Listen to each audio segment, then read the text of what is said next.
When Suho's group was about to start their action, they asked, "What is our plan?" But, Suho himself didn't seem to have thought of that. He then asked Yona if she had any ideas. Yona was pensive for a moment hearing his question, looking at the tower that seemed to be coated by energy. She thought, this iron tower is already coated by magic, so taking it with a whip is not possible. When Nayun looked at the camp and the guards guarding the tower, she saw at least 40 people. She wondered, are they all equivalent to cube cadets? Yonghan was really dizzy facing this situation. There are only 4 of them. What can they do? In contrast to his frustrated attitude, Yona herself was thinking hard to formulate a plan now. In the hero rank structure, the difference in rank level means that the person is able to defeat 10 heroes at once from a rank 1 level lower than him. Yona felt that the difference in their strength was not that far, except for one person. Yona then turned to that person. That person was of course Suho. She then called Suho, and told him that he needed to attract their attention as much as possible. There would be some who stayed behind, but she was sure that most of them would definitely target him after that. Yona continued to explain, while Suho was buying time for them, they would immediately bulldoze the remaining ones, then they would gather and reduce their numbers. Hearing that, although the plan sounded good, but Nayun was hesitant, she asked, but wouldn't this plan harm Kim Suho? Hearing that, Suho smilingly replied no. As Yona said just now, he thought that this was the best plan. After saying that, not giving them time to express their opinions anymore, Suho then got ready, and speedily drove towards the camp filled with enemies. As one of the guards in the camp yawned boredly, he suddenly felt something, but, even before he reacted, his vision suddenly turned black and he lost consciousness. With the mistletoe in his hand, Suho was able to knock down someone equivalent to the cube cadet with just one attack. Suho did not hide his action at all, which made him immediately warn the people who were there. They immediately became alert when they saw that and focused their eyes on him.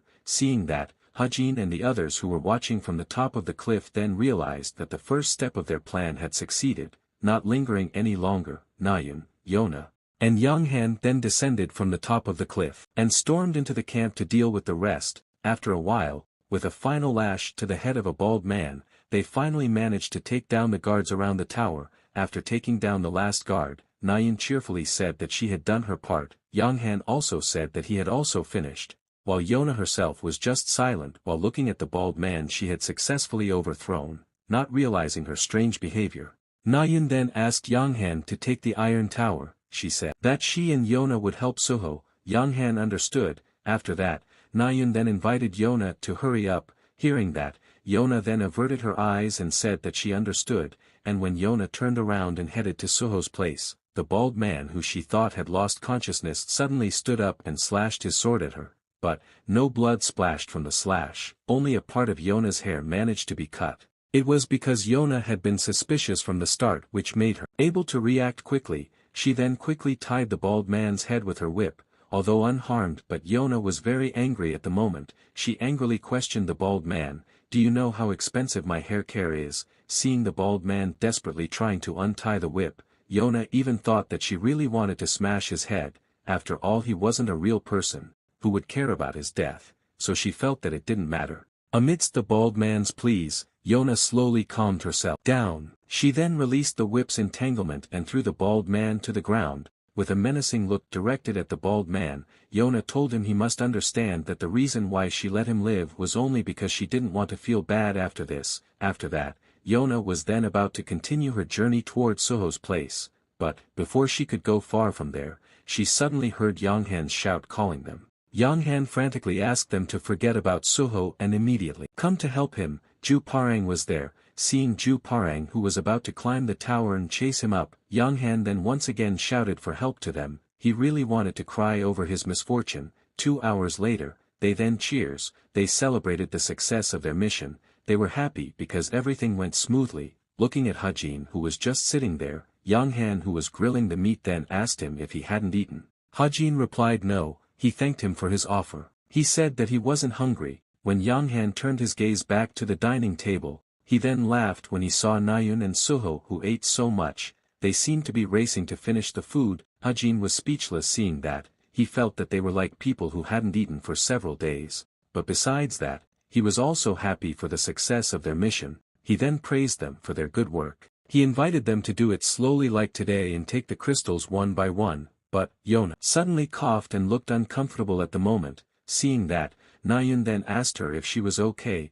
While coughing, Yona said that she was fine, she was just choking. She felt like she was choking during this meal. Hearing that, Hajin then felt confused, because choking on food containing mana was a very rare case. He suddenly got a bad feeling after realizing that, but what made him confused was, Yona looked healthy at the moment, but when he saw Yona's partially cut hair, he then got a guess. With a feeling of anxiety, Hajin then immediately asked about her hair. Hearing that, with a feeling of confusion, Yona said that her hair was cut off during the fight. Hajin was then shocked to hear that.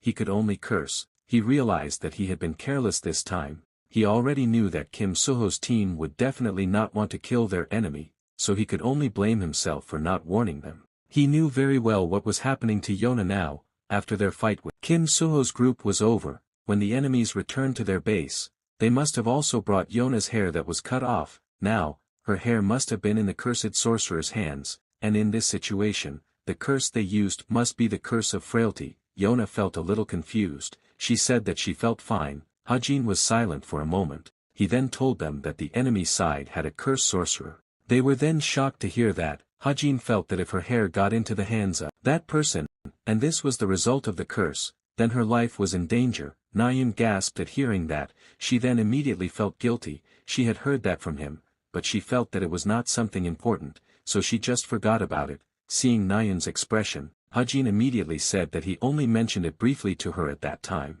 so it was his fault for not explaining it properly to everyone. Even though Hajin said so, but it did not dampen the regret in Nayun's heart. The environment was suddenly silent amidst the gloom that engulfed them. Seeing that, Yona then asked, "Why are your faces so sour? After all, it can't be confirmed if this is indeed the effect of the curse. Also, I have a high magic resistance, so, curses like this can be overcome easily." Seeing her comforting look, Jonghak then came to her and stroked her head. He told her to tell them if she started to feel pain.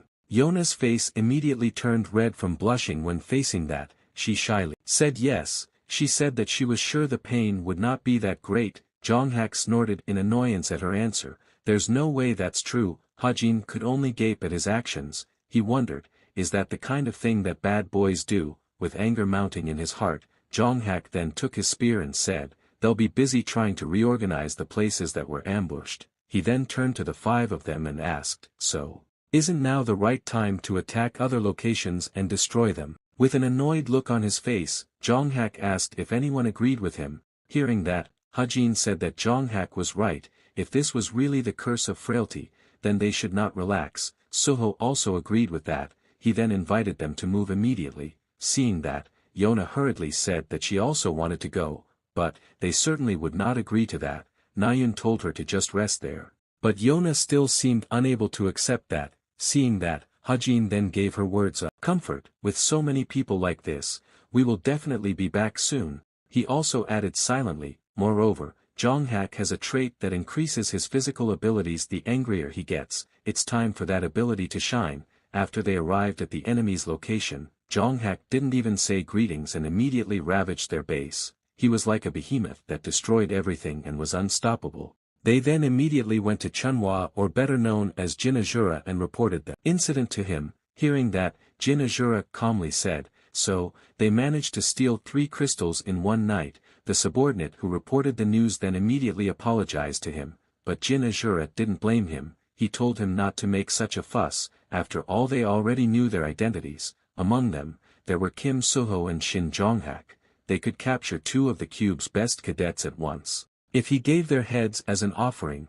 becoming an executive of the evil of destruction won't be too far off. Jin Azura smiled happily when he thought of that. He then ordered his subordinate to collect the remaining crystals and bring them to the city hall. Hearing that, although he felt confused, but he then said that he understood, although collecting all the crystals would weaken the guards in each area, but their side had a cursed sorcerer, so the Jin Azura felt that this was the best strategy. He was sure that kids must not be able to bear to see their friends fall one by one. Jin Azura laughed contemptuously at their stupidity. He then stood up and walked slowly towards the door.